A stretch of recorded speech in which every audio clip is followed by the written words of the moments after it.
Hey guys, welcome back to Jesse Invests.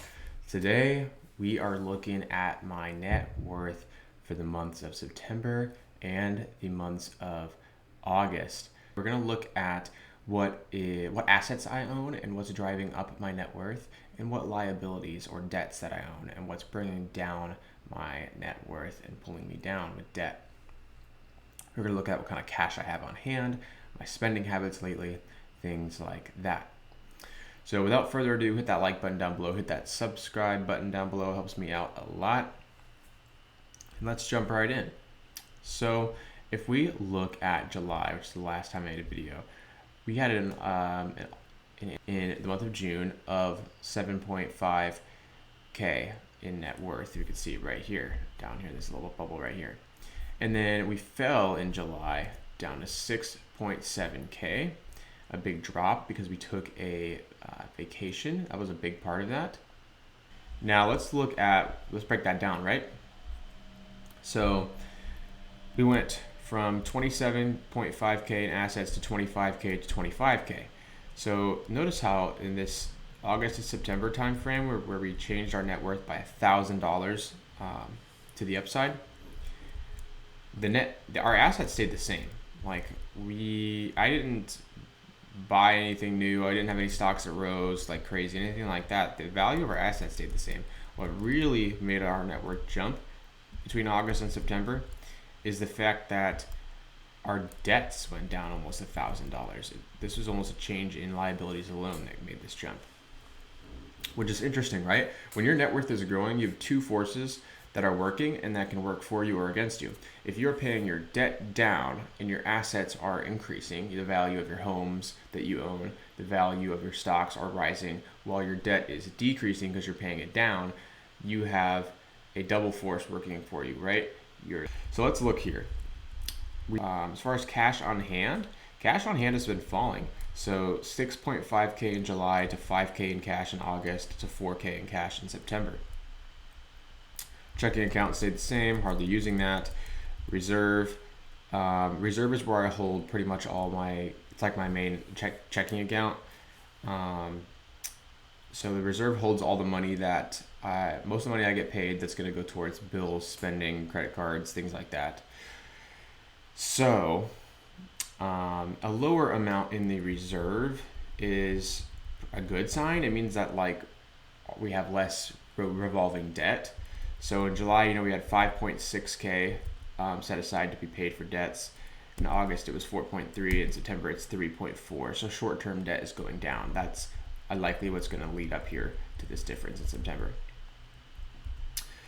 High-yield savings has been falling, which I'm not excited about. That I've noticed during the summer months that sometimes it would get really close to having enough money to pay for something. So like when we took our summer trip, we paid for almost all of it, but then towards the end I started to run out of vacation fund and I had to take from the high yield savings from the emergency fund just to pay for the trip, and I knew that would happen.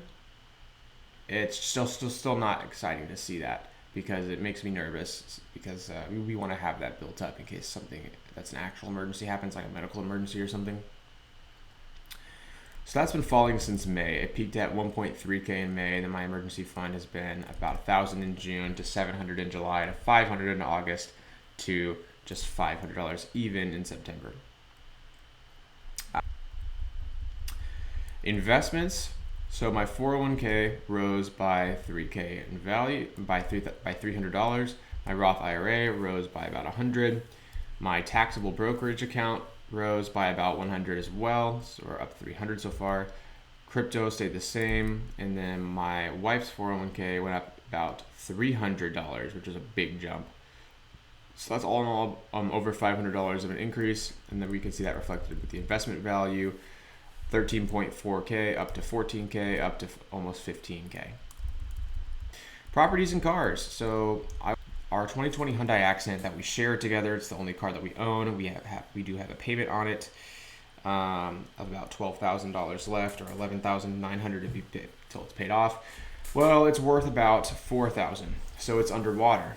So if we were to sell the car right now, we would have no car and then a loan remaining of $6,000 or $7,000. That's called being underwater on the loan. When you get rid of the asset, what you still owe. So being underwater by 6 or 7K is not fun, and that's another source of financial stress. So after we get the emergency fund built up, it's pretty important to me that extra payments go towards this car paying the car down. I want to close that gap so that if we were to sell the car, we could pay off the loan with just the value of the car being sold. Other assets, so these are just like odds and ends things that technically I could cash out for value. So in July it was 2.5K because we had a huge credit card bank built up. Then it went to 1.5 and now it's 1.5, around the same. We have gold offsite that's stored in a vault for us, and that's just another way of investing my money. It's 1.3K and now it's up to 1.4K because it does seem that value of gold is slowly creeping up the last couple months, which I like to see that. Collector's items, so I have some graded cards. This is really goofy, kind of a vanity metric almost, but I have some graded high value Pokemon cards, but I do believe if I had to sell them within 24 hours, how much would I get for them? And that's what I've recorded here. So even though it says I have $100 worth in collector's cards, I really believe I have about $300 worth. But if I had to sell them overnight, I would only get this amount for them, about $100. So I recorded that. And then as far as credit card points go, we have $28 in credit card points because we spent a ton of this, $1,000 in travel points to go to Florida this summer. Now let's look at debts, last but not least. So in July, we had 21K in debt. In August, we had 19K. And in September, we had 18K, rounding up here. So we dropped $2,000 in debt from July to August. And then we dropped $1,000 again from August to September. Now, short-term debts, again, like I said earlier, with the short-term debts sitting in the reserve account, we can see that I did have almost $8,000 in short-term debt in July, and then that went down to $6,000 and went down to $5,000. So I'm excited that short-term debt's been falling, even though I took the vacation right between these months, the Florida trip. So it really showed that I didn't acquire any new debts really during that trip. So I did drain all my credit card points to take that vacation, and it drained some of my emergency savings, but I'm so thankful I was continuing to pay down my debts and didn't add any debt at all to it from that trip. Now, I'm not going to go through all these, but we can see the credit card balances changed. Some got paid off and some dropped significantly. So then we're going to look at, one thing I will mention though is I did open a new credit card. There is a setup, an account opening reward, whatever you want to call it, can't think of the term right now, sign up bonus for an $800 in cash value worth of airline points. So a ton of miles. I think it's 80 or 85,000 American Airlines miles for opening this card and paying a certain amount of money on the card in the first 3 months. Well, we are 1 month in of those 3 months and we've hit the halfway mark. So we are ahead of schedule on hitting that spending requirement to get the 80,000 airline miles bonus. Excited about that. Now, this card does not have very good benefits. I'm not going to get too much into credit cards in this video, but this credit card is not a very good card, I have noticed, versus my other ones I have open. So once I receive those 80,000 miles and I use those to take a really nice trip somewhere with my wife, I will be downgrading this card or soft closing it. So I won't be completely closing it, but I will be throwing it in a drawer and only making a purchase on it once a year to just keep the account open. I don't plan to actually use it. Just gonna have it to help build my credit over time by keeping it open. Long-term debts. So long-term debts continuing to fall, which is really nice to see. 13K in July, 12.8K in August, 12.6K. So a pretty big fall between August and September. What we owe on the Accent went from 12.5K down to 12.2K. And then medical debt is still at 380. So obviously I want to pay this medical debt off, but there's no interest on this medical debt, and I have several months to figure out what I want to do with it. So it's not a priority for me to pay it off right now. I'd rather take $380 at this time and make an extra payment towards the 10% interest car note than I would to put it down to this 0% interest medical debt. Obviously, that's a personal choice, and we'll see how many months I can get before the $380 on this box drives me crazy, and I just want that cleared off my name. We'll see. But right now, it's sitting there. Don't plan to completely pay it off yet until it starts to have negative implications like interest rates or just go to collections, threaten to go to collections, something like that. I wouldn't want it to do that. Don't want to hurt my credit, absolutely.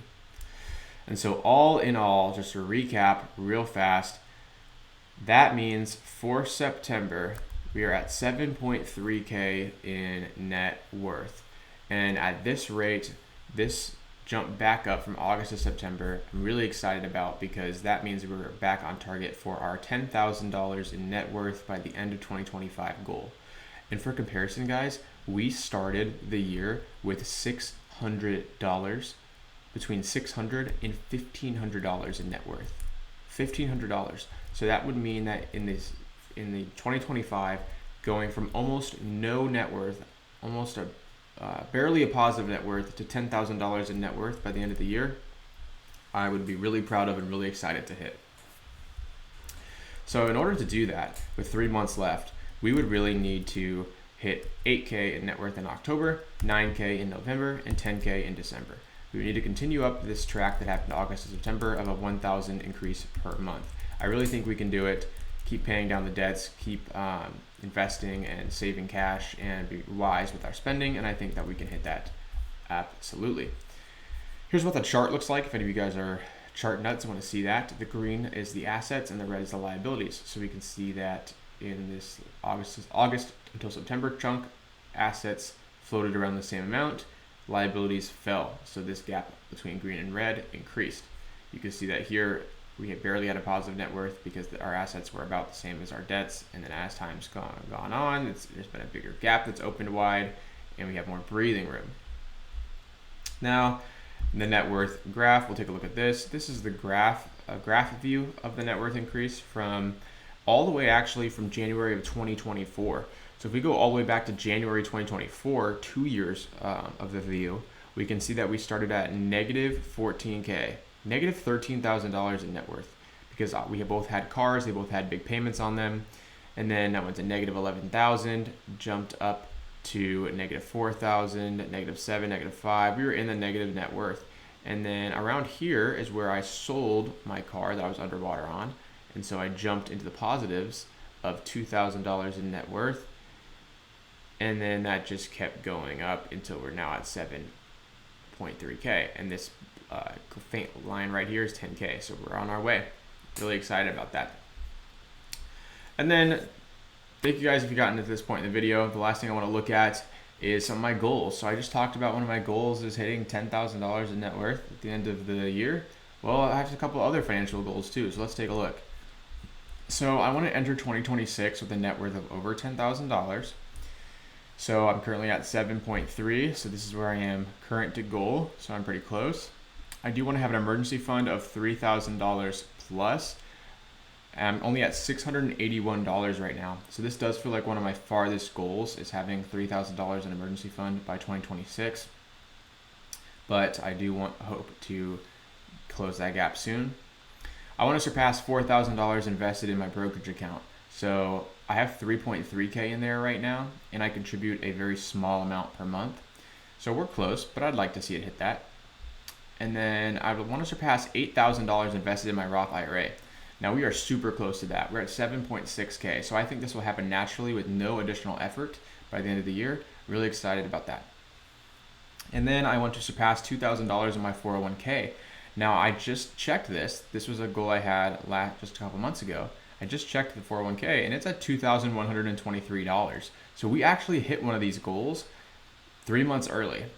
So I'm really excited about that. And I'm going to make a new tab here, a new goal of, let's make it let's say I'm gonna be super ambitious and say 3,000.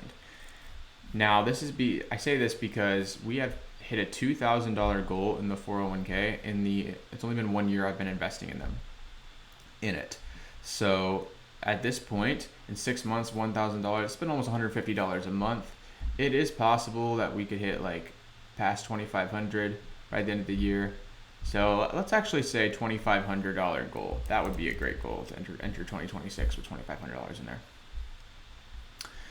Now, lastly, surpass 600 subscribers on YouTube. I currently have 483. So if you're watching this and you are not subscribed, hit that sub button down below. This is a vanity metric, but I want to hit 600, and I'm just excited even to pass 500.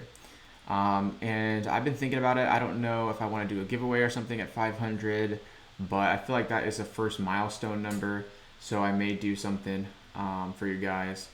But go ahead and hit that sub button down below. Let's get past 500 and let's get to 600 by the end of the year. And then without further ado, like, that's it, guys. I appreciate it. I appreciate you guys watching the videos, going for these goals with me. Let me know in the comments what goals you have, how you guys are doing. I'm just thankful for you guys watching, and yeah, and then I'll see you on the next video, the next update. Peace.